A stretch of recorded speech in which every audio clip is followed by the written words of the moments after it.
Wah ini bahaya pertanyaannya nih. Nah, jangan. Emang apa? Bahaya. Wow, keren ini sih. Tapi jangan deh. Udah ini. Jangan. Ya gini deh.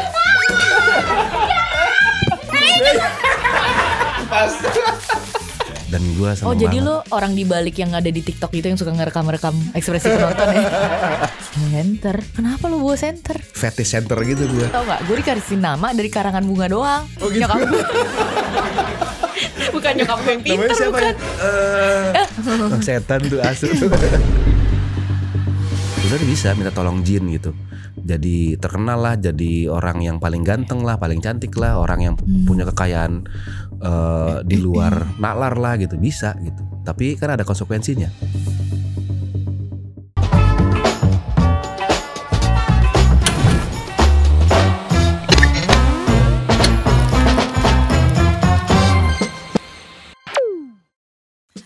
Hai, aku Aca Septriasa. Halo, saya Doni Alamsyah. Welcome to Behind Welcome the to Secrets. Behind the Secrets.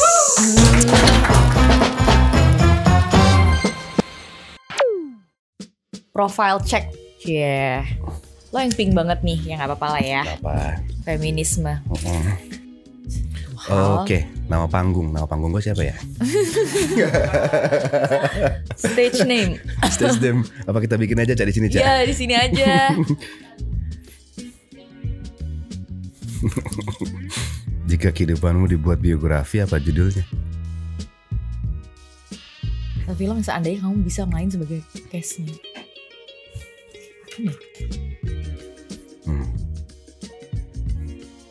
Drama. Jadi kita tukeran nih. Ya, tukeran. Oke, sip. Aku ya. Oke.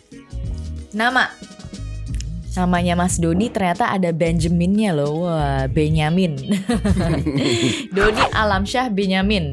Nama Benjamin. panggung Sukardi. Oh, itu mah nama karakter dong. Tapi gak apa-apa deh ya. Mulai sekarang Iya. Sukardi ya. Sukardi boleh deh. Ya. Sukardi. Satu hal yang selalu ada di tas. Center. Iya. Kenapa lu bawa center? Untuk menerangi hari-hariku. Bisa ditanya. Oh my Bisa God. ditanya. Oh, serius itu ya gue dia? emang gue nggak tahu ya. Kayaknya center tuh satu benda yang ajaib gitu buat gue. Kenapa tuh? Gue tuh emang kayak fetish center gitu gue. Oh, jadi suka koleksi. Suka koleksi gue. Center yang kecil, fungsinya macam-macam kayak gitu. Oh, jadi kalau karena itu koleksi, setiap kemana-mana bawa aja di satu gitu. Kayak Iya, orang bawa apa ya, mungkin bawa make up koleksi gitu kali ya. Kayak orang bawa iya kali ya. barang kesukaan gitu. Oh, banyak invest di center nih. Gak tau gue udah berapa banyak buang-buang duit buat beli center. Iya, makanya kan pasti nih nanti diomelin sama bini nih. Bini gue udah yang center lagi gitu. Iya. Oh my God. Buat apa sih? Ini buat UV Buat gitu. lihat kamu Ini buat gitu laser ya. Jika kehidupanmu dibuat biografi, apa judulnya? That's life. That's life. Kenapa itu? That's life. Kenapa? Ya udahlah, hidup begitulah. Ada naik turunnya ya. Ada naik turunnya. Apa namanya, biar nggak terlalu mikirin kenapanya lah gitu. Oh, jangan dicari alasannya gitu. Kenapa bisa begini begitu? Kalau gue sih nyari alasannya kenapa. Cuman ya udahlah. Kadang orang naik, kadang orang turun, kadang orang sedih, kadang orang seneng gitu kan. Nikmatin aja. Okay. Semuanya ada hikmahnya. Ya udah, besok penulis ada ya author yang datengin dia nih, suruh dia curhat aja, dijadiin biografi That's Life by Doni Alamsyah Benjamin. Apa nama orang sebelah kamu di kontak HP-mu?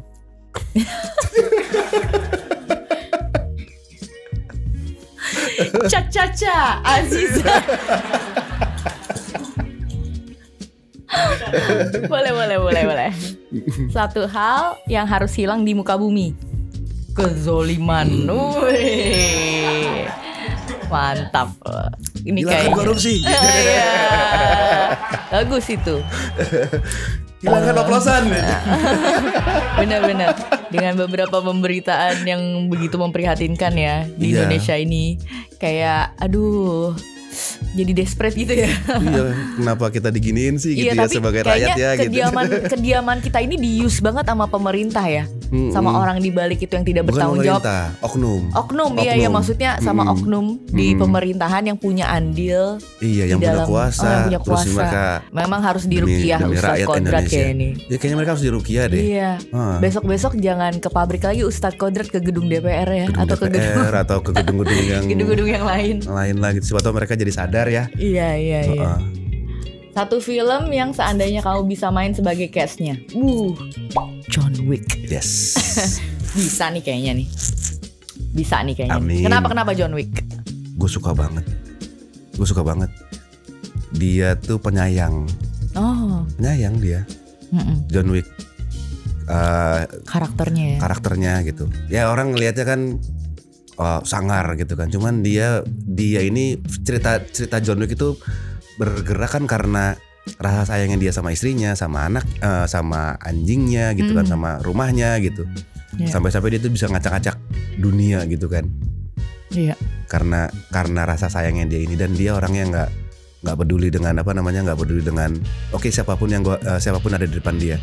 Selama itu mengganggu hidup dia akan hancurin dia gitu. Iya. Jadi filmnya keren banget. Iya, keren banget. Film ini keren banget gitu. Keren banget. Aktor aktris idola yang ingin seproject bersama. Benyamin. Iya. Oh, ini emang dinamakan nama ini enggak. orang tua karena ya, bokap gue namanya Benjamin, bokap gue. Oh, jadi pengen main film sama Benyamin apa bokap lo? Benyamin. Oh, pengen main filmnya sama. Gimana ya? Bokap gue Benjamin. Yeah. Tapi aktor yang bikin gue suka sama film tuh Benyamin S. Wah, menarik. Film-filmnya tuh kreatif untuk zamannya dia ya gitu. Dulu ada judulnya yang ini unik banget judulnya, Dracula Mantu. Judul filmnya Dracula Mantu beneran. Jadi Benyamin itu nikah sama cewek, tapi ternyata dia masuk ke keluarga Dracula gitu. Terus dia adaptasi sama ini ya, sama mertuanya kayak gitu. Itu kocak banget, Dracula Mantu judulnya. Dulu waktu kecil gue pas nonton tuh ini film serem kali ya. Cuman Benyamin kayaknya bukan film serem. Pas gue nonton asli kocak banget itu, Dracula Mantu judulnya. Waduh. Iya sih, gue juga suka nonton film. Pas pulang SD suka nonton film Benyamin, dan itu sampai gue berandai-andai menjadi Ida Royani gitu. Ida Royani. Keren tuh, lagu-lagunya juga sampai punya album kasetnya loh. Ida Royani. Kata-kata hari ini, this is a good day. Yeah. Kenapa hari ini? Manifestation ataukah setiap hari gue harus embrace apapun anugerah yang dikasih. Iya. Iya. Apapun. This is a good day. Walaupun itu hari yang terburuk, cuma tetap masih ada matahari yang terbit. Yo, menyala. Ustadz Doni Alamsyah. Sekarang gue ya. Ya. Ini namanya cantik banget. Nama Jelita. Ini nama asli lu? Iya. Nama asli gue Jelita. Oh gitu. Jadi Acap Septriasa ini nama panggung ternyata. Iya. Enggak, Septriasanya nama panjang. Tahu nggak? Gue dikasih nama dari karangan bunga doang. Dari orang itu. Karena nyokap gue. Bukan nyokap gue yang pinter, bukan. Ada kabar gue. Selamat untuk kelahiran si Jelita. Jelitanya Jelita gitu. Jelita keren gak? Nyokap lu lagi kan. Oke juga tuh kayaknya tuh namanya. Kayak orang Indian ya. Iya. Gitu ngelihat alam dulu apa gitu. Apa nih petunjuknya gitu. Loh, karangan bunga. Oh, itu keren tuh. Iya, karena anak perempuan pertama soalnya. Jadi dibilangnya si Jelita. Oh gitu. Iya. Oke. Satu hal yang selalu ada di tas. Apa? Sedotan. Kok ada sedotan? Enggak, sedotan. Gue suka nyimpen sedotan karena kadang-kadang ada restoran-restoran yang gak ada sedotannya, kesel kan, suruh minum dari itu dikokop gitu kan. Jadi gue kalau misalnya ada sedotan gitu, gue suka simpen di tas gue. Soalnya kan kalau kebanyakan plastik bisa-bisa tuh turtles di dalam Iya bener. Laut bisa kasian keselak. ya nih gue pernah keselak. ngeliat tuh ada turtle apa Ada kura-kura masuk sedotan di hidung tuh kasian banget. Jadinya ya udah jarang sekarang, bagus sih. Oke. Restoran udah gak ada yang pakai sedotan lagi. Oke. Makanya gue bawa sedotan sendiri. Ini kocak banget sih. Aja isinya sih. Jika hidupmu dibuat biografi, apa judulnya?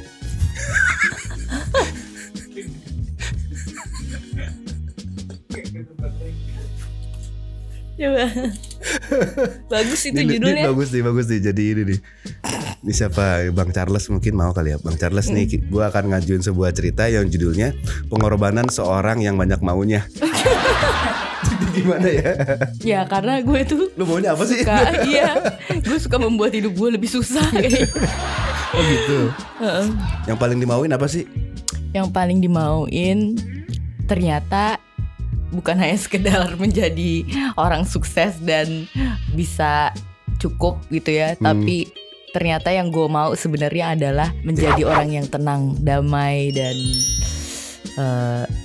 tidak terlalu memikirkan hal-hal yang berbau duniawi lah gitu. Wow, keren. Jadi ini ternyata pelajaran gue menjadi Aziza di dalam film Kodrat ini benar-benar membuat gue jadi kayak lebih melihat sekitar tuh, jadi lebih tahu lagi bahwa Tuhan tuh atau Allah melahirkan banyak perasaan-perasaan di dunia ini, di dalam sekitar hidup kita, supaya kita bisa menyadari bahwa kesempatan merasakan itu sempit gitu dalam hidup. Bahagianya sempit, besoknya sedih, sedihnya sempit, besoknya bahagia lagi, habis itu besoknya susah. Pokoknya semua tuh sebentar-sebentar. Jadi kalaupun lo merasakan sedih, atau lo merasakan lagi panik, atau lo merasakan lagi susah, nikmatin aja, karena itu bakalan besok berganti gitu. Oke, berarti Bang Charles gak salah nih castingnya nih. Azizah banget ini. Terlalu sensitif. Apa nama orang sebelah kamu di kontak HP kamu? Mas Dondon katanya. Nama kita hampir sama ya. Iya, Caca dan Dondon. Satu hal yang harus hilang di muka bumi, terorisme and genocide. Ya. Ya, pembasmian secara tidak adil gitu ya. Yaitu pemaksaan. Ketidakadilan, pemaksaan. Ya. Annexation, kayak gitu-gitu ya. Satu film yang seandainya kamu bisa main sebagai castnya. Any movies. Drama. In Reese Witherspoon's production. Wih. Ya, soalnya dia keren kalau misalnya milih skrip. Dan satu-satunya produser Hollywood yang sukses banget, karena dia gathered a lot of sources from books, dari cerita fiction, non-fiction. Terus dia bikin kayak books review gitu, yang bisa orang-orang nge-review buku-buku dan masukin buku promosi secara gratis. Dan dari situ dia dapat bank review book gitu. Terus disitulah dia bisa nge-hire author-author itu buat supaya bukunya difilmin. Jadi dia smart untuk bisa bikin IP gitu. Pinter dan baik, tapi caranya keren sih. Caranya keren. Ya, dia pinter milih skripnya sih menurut gue. Dan di belakang layar total loh dia. Iya, dia nolongin orang, sekaligus juga buka kesempatan buat dia untuk ngumpulin cerita segitu banyak ya kan. Iya. Wow. Ya, kita lihat siapa nanti di Indonesia ya. Aktor atau aktris idola yang ingin se-project bersama. Om Slamet Raharjo, film tentang bapak sama anak. Iya. Yes. Aku pengen banget main film sama beliau, Slamet Raharjo, tapi cuma 2 orang di dalam satu film. Dan itu aku udah lama mikirin skripnya supaya bisa dia main sama aku. Oh, lu akan ngajuin? Ya karena kayaknya beliau tuh kalau berdialog ngalir banget gitu. Dan ekspresinya tuh tenang tapi masuk gitu. Kayak lu kalau lagi nonton Morgan Freeman atau nonton Jack Nicholson, itu kan asik ya. Kalau berdialog, gue pengen main sama dia. Film tentang bapak sama anak, tapi ngomong aja terus gitu, satu film ngomong aja. Tapi nggak tahu nih backgroundnya bapak anaknya, dia ketemunya lagi ngapain. Gue punya feeling akan kejadian tuh. Akan kejadian, oke ya produser di luar sana. Jangan lupa casting dulu. Kata-kata hari ini, 10 hari terakhir Ramadan. Gas. Yoi, tinggal 10 hari lagi ya. Iya, gak kerasa kan? Oh, gak kerasa. Gila. Emang entah Ramadan hari ini tahun ini kayaknya cepet banget ya. Cepet banget karena mulai tanggal 1. Gue udah tebak banget tuh. Maksudnya, ini mulai tanggal 1. Belum apa-apa, tanggal 20-an. Kayak 2 minggu menjelang 2 minggu setelah tanggal 1 kan tanggal 16 tuh kemarin udah ada buka-buka bareng, undangan-undangan, buka-buka di mall. Wah, ini mah udah deket-deket mau Lebaran nih biasanya. Jadi kayak terasa cepet gitu. Truth or truth? Oh, ini banyak lagi, Cak. Banyak. Sisa uang di rekening kalian sudah nggak berseri. Nggak berseri. Maksudnya tuh. Oh, nol-nolnya banyak gitu. Oh, duitnya banyak artinya. Pekerjaan apa yang akan kalian ambil sesuai passion tanpa mikirin uang? Apa ya? Sesuai passion tanpa mikirin uang. Gak usah mikirin duit. Gue sebenarnya kalau jadi director tuh gue lumayan gak mikirin duit loh. Bisa yang kayak passion project gue aja. Waktu itu sempet gue ngedirect satu film pendek judulnya Firasat. Dan itu gue syuting 3 hari. Itu ngelatih gue kesabaran banget sih sebagai director untuk kayak bisa bikin satu tim itu kompak dengan schedule yang kita jalanin on time. Dan karena gue tuh emang suka ya kayak bikin storyboard dan suka bikin skema directing yang gak banyak take gitu. Jadi waktu pas gue bikin film mulai jam 6 pagi selesai maghrib. Terus yang main bareng sehat, gue enak banget. Iya. Yang main bareng Rio Dewanto sampai gak mau pulang. Terus gue pulang nih, Cak. Pulang lah gitu. Nongkrong dulu yuk gitu kayak. Gak mau pulang. Kalau ngedirect sama lu. Karena cuma take-nya paling cuma 2 kali gitu. Tapi ya gue percaya yang pertama itu yang terbaik. Iya, kalau misalnya kita take biasanya yang pertama tuh yang genuine ya. Iya. Rasanya yang real. Kalau lu dong, kalau lu? Gua mau jadi petani. Petani. Bercocok tanam. Bercocok tanam gue. Terus nanti hasilnya gue bagi-bagiin aja buat orang-orang. Oh, mulia sekali ya. Ya udahlah, nyalek lah. Dari mana sih? Nanam beras, nanam rambutan, nanam mangga. Udah panen, bagi-bagiin aja gitu. Katanya kan kalau orang yang paling sukses dan harusnya paling enak hidupnya itu adalah orang yang bisa bercocok tanam dan bisa bisa menyembuhkan. Oke, gue yang ambil ya. Iya. Diacak lah. Yang paling keren ya. Ya, yang lagi curang. Terakhir soalnya. Satu barang paling gak penting yang pernah kalian beli seandainya ada project film. Jadi oke, ini lucu nih. Seorang aktor yang paling. Apa nih? Wah, ini bahaya pertanyaannya nih. Nggak, jangan. Emang apa? Bahaya. Wow, keren ini sih. Tapi jangan deh. Jangan ya. Bahaya juga buat gue. Udah ini. Jangan. Gini deh.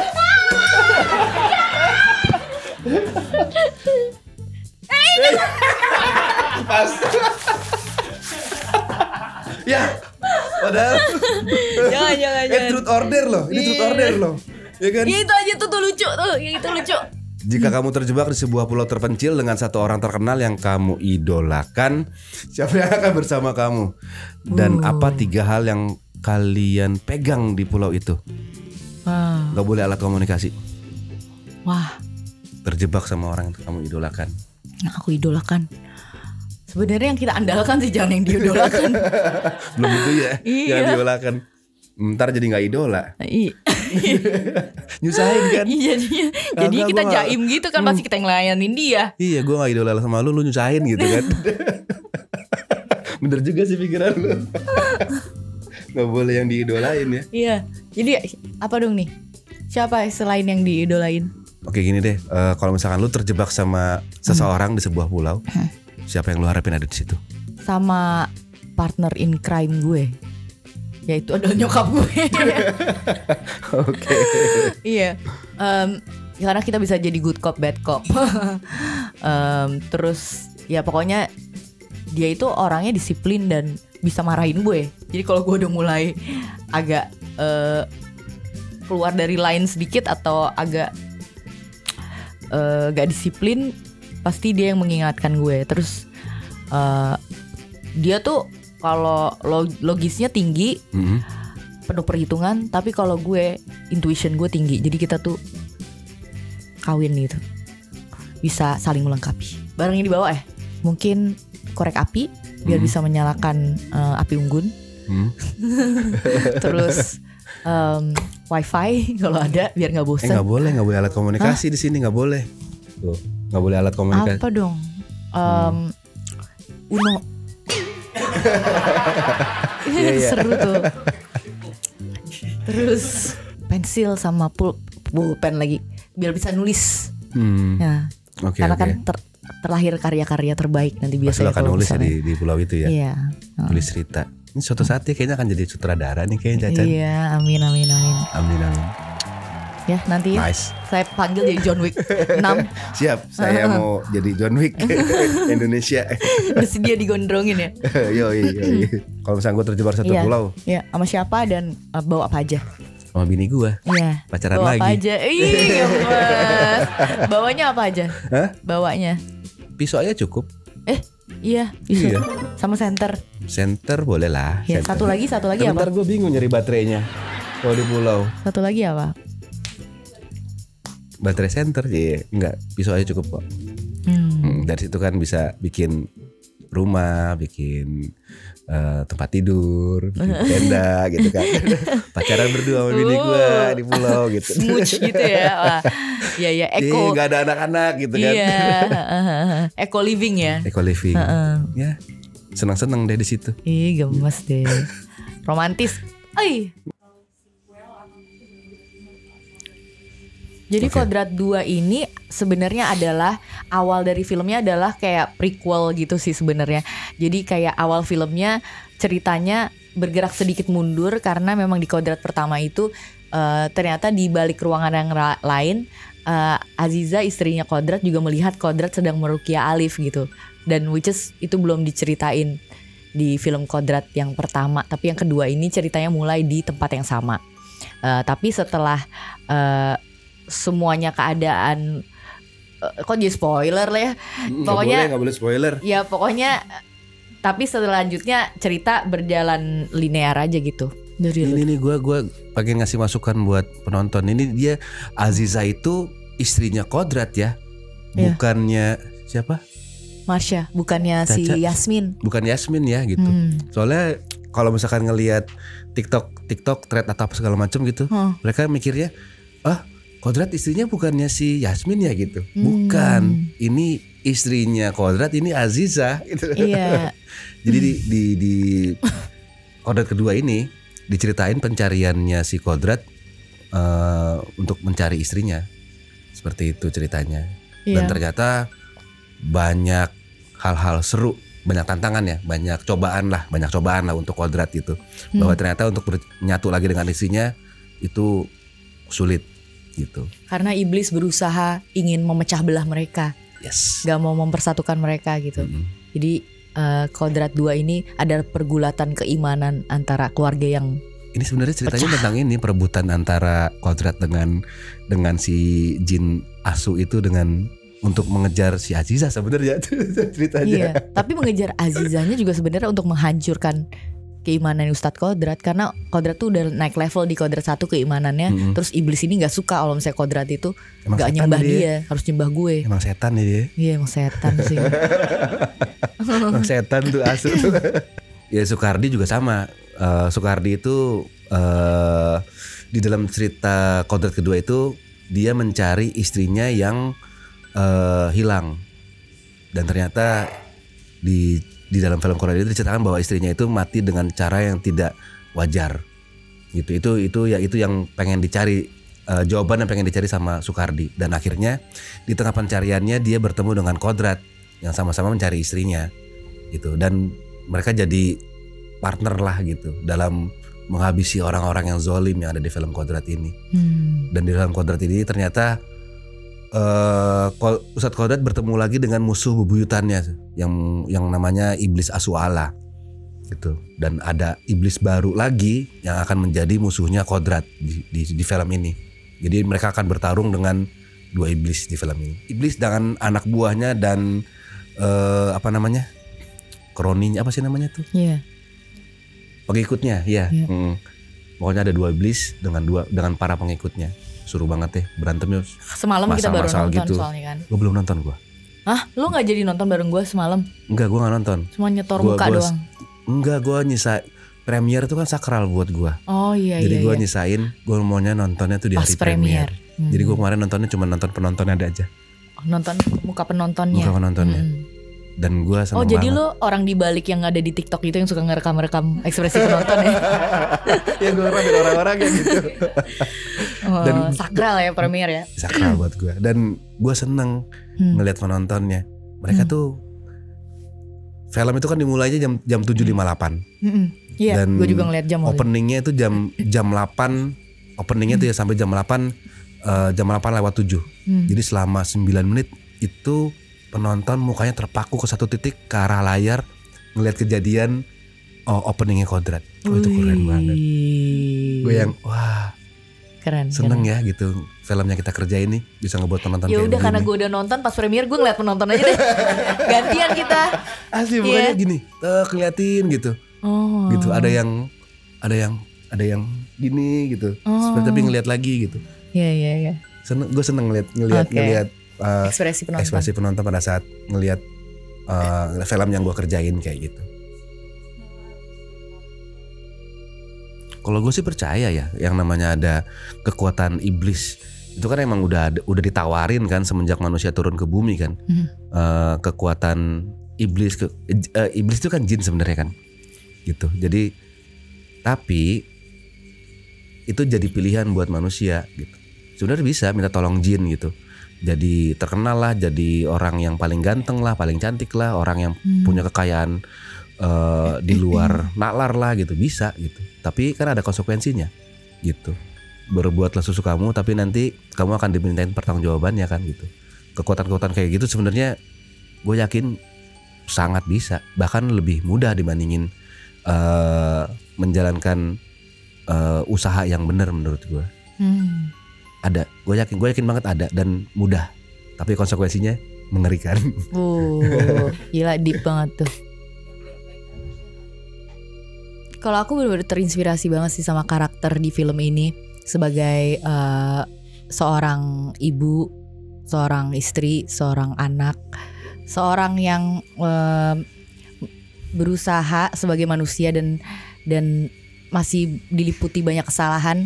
Aziza itu mengajarkan gue untuk dia gak sempurna tapi dia orang yang mau berusaha walaupun dengan keraguan dia sendiri di dalam situasi gak bertemu sama suaminya itu. Dengan cukup lama dia berusaha untuk berdiri di kakinya sendiri dan berusaha untuk percaya bahwa Tuhan akan menurunkan suaminya gitu. Tuhan akan mengirimkan suaminya buat dia lagi gitu. Walaupun gak ada kepastian, tapi dia mau untuk konsekuensi dia menunggu itu gitu. Istri ideal. Iya. Walaupun gak sempurna ya, karena kan Aziza juga kesalahannya banyak di film ini kan. Karena kan memang dia sudah menggadaikan keimanannya dia demi keselamatan Alif, padahal iblis jahat juga gitu, anaknya tetap dimatiin kan. Tapi dia berani untuk mengambil konsekuensinya bahwa ya gue akan jalani nih, berusaha bertobat walaupun tobat itu ternyata susah. Karena kita akan selalu mengecilkan diri kita, nganggap diri kita bahwa kita gak pantas menerima ampunan dari Allah. Padahal Allah pikir kan seharusnya kebalikannya. Datanglah engkau kepadaku, nanti aku akan berlari kepadamu. Cie. Ya Allah, keren banget. Iya. Jadi Aziza itu keraguannya banyak banget di diri dia, tapi satu yang dia percaya, ternyata di dalam hati kecil dia percaya bahwa takdir Allah itu lebih baik daripada apa yang dia rencanakan, yang dia mau gitu. Ya, sebenarnya di balik cerita horor ada apa? Kodrat ini kan ada horornya, ada actionnya, ada dramanya. Ternyata pesannya, statementnya itu deep banget ya. ya gue suka sih sama cerita ini. Sebabnya juga gue pas ngebaca skripnya, ini film, ini cerita keren banget ya gitu. Ada secara karakter deep gitu. Karakter gue juga Sukardi juga. Oh ya, gue sekaligus ngejawab pertanyaannya ya. Apa yang gue lihat dari Sukardi ya? Sukardi itu dia rasa keadilan di justice di dalam dirinya tuh itu kuat banget gitu. Dia cuman ternyata di ujung ceritanya dia cuman pengen ngedapetin keadilan dari kezoliman yang dia terima dan istrinya terima. Makanya dia dengan senang hati gitu ngebantuin Kodrat untuk menghancurkan kezoliman yang dibuat sama iblis-iblis ini di film ini. Tentang rasa keadilan yang gua lihat dari karakter Sukardi. Jam malam biar lebih cekam. Ikutin aja sih alurnya sebenarnya, mau malam, mau sore, mau siang nonton, mau dini hari juga nggak apa-apa, semuanya pas gitu. Karena pertama kali masuk bioskop pastinya dengan suasana yang tertutup, terus lampunya juga digelapin, terus gambarnya juga bagus. Openingnya keren banget itu. Gue cuma ngedenger suaranya ya tadi malam ya. Iya, suaranya keren soundnya ya. Sama CGI-nya juga mantep banget. Cuma ya menurut gue nikmatilah alur si Ustadz Kodrat ini berpetualang sih. Karena gila lucu banget loh. Maksud gue di tengah-tengah sempet lucu gitu si Vino sama anak-anak buah itu. Jadi nonton deh, kayak bener-bener dramanya jalan, di action ada lucunya. Lucunya tuh bener-bener kayak menghibur banget. Lengkap ya. Iya, jadi kayak ekspresi-ekspresinya tuh lucu-lucu banget. Kayak nonton kungfu gitu lah, Jackie Chan gitu. Keren banget. Tapi ada horornya, ada dramanya. Ya kok enggak, itu ada recap soalnya. Ada recap di awal. Ada ini kok, ada kesimpulannya di depan nih. Kalau gue baca skripnya ya gitu. Karena gue belum nonton juga nih. Dia. Tapi menurut gue untuk Kodrat kedua paling enak itu nontonnya rame-rame. Karena ini kan sebenarnya Bang Charles tuh ngejaga ya hal-hal yang emang pantas dan nggak pantas ditonton sama anak-anak. Bang Charles jaga banget. Dan dia cuma mengambil sisi estetik atau yang punya makna yang kuat. Jadi sangat jaga banget secara visual, secara suara dan segala macam. Walaupun adegan di awal itu sebenarnya adegan yang emang disturbing gitu. Tapi Bang Charles ngejaga banget. Tapi dia tetap secara rasa ya, rasa mengerikannya, horornya itu dibuat maksimal oleh Bang Charles ya, oleh teman-teman cast and crew dan semuanya gitu. Terus rasa ya tadi Caca bilang pada saat adegan action itu gue ada di situ kan gitu. Dan itu emang sebenarnya kejadiannya spontan ya. Spontan tuh dibikin sama Bang Charles. Dan emang kocak pas gue lagi berantem pun juga gue jadi gak konsen pas berantem terus itu anjing gitu kan. Jadi take-nya tuh berkali-kali tuh karena gue gak bisa nahan ketawa. Adegan yang kocak Vino gitu ketawa juga gitu. Dan semuanya juga yang fighter-fighternya juga ketawa kan. Karena adegannya yang emang kok tiba-tiba begini nih gitu. Itu ide spontan Bang Charles. Jadi ada horornya, ada komedinya, dramanya si Aziza sama Kodrat. Itu pas gue baca aja ya Allah gitu. Ini bagus. Suami istri ideal nih gitu kan. Jangan lupa untuk nonton film Kodrat 2 yang akan tayang di bioskop lebaran nanti tanggal 30 atau 31 Maret. Langsung aja bisa tiket dipesan sekarang dari tanggal 20 Maret atau 21 Maret kemarin ini. Dan yang jelas selamat merayakan hari kemenangan bersama Ustadz Kodrat. Menyala Ustadz Kodrat. Nontonnya rame-rame ya, biar makin seru. Iya.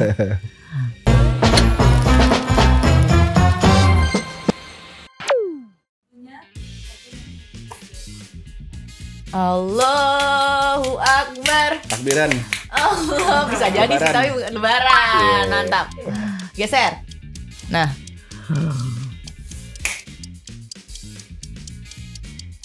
Betapa maaf-maafan. Apa namanya tuh? Belum nonton sih. Gue sih masa di trailer nggak ngeliat? Sesajen, pesugihan. Apa sih namanya? Yang serem siapa yang serem? Yang serem siapa yang dukun bertanduk? Setan, iblis, Zaduk. Zaduk, oke. Bisa baca pikiran ya, baca apa nih? Ilmu. Kok ilmu ya? Oke, pas. Yang dialognya Azizah, dia menyatakan ke kodrat yang nggak bisa. Bertobat. Aku udah Kotor. nggak bisa kodrat. Berdosa. Aku udah. Aku ini. Masih dialognya. Aku musyrik. Aku musyrik ya. Aku syirik ya. Pas deh, susah ini. Oke, sesuatu yang lu nggak ketahuin itu namanya apa? Tapi bikin lu jadi penasaran. Masa depan? Sesuatu Bikin gue jadi penasaran. Ah. Hantu. apa namanya tuh? Gaib. No. Sesuatu yang yang sesuatu lu nggak tahu tapi lu penasaran. Pas aja deh. Iya pas. Tunggu yang pas ya. Udah pas aja deh. Iya pas. Emang. Aduh, oke. Ini pekerjaan Ustadz Kodrat nih. Rukiah. Ya. Oke. Ini apa namanya? Kendaraan yang suka dibawa. Oh, truk. Oke. Wah, mantap. Oke. Ya bagus loh ngejelasin. Apa namanya? Iblis itu bahasa apa? Goib. Setan. Bangsa apa? Bangsa setan. Manusia dan iblis. Jin. Ya. 2, 1. Darah. Oke. Mantap. Bagus sih pertanyaannya semuanya. Terima kasih teman-teman udah ngikutin kita, teman-teman setia udah nonton di video TS Media kita ini, dan jangan lupa untuk nonton video-video TS Media lainnya. Aca Septriasa dan Doni Alamsyah signing out Signing from out. Behind the Secrets.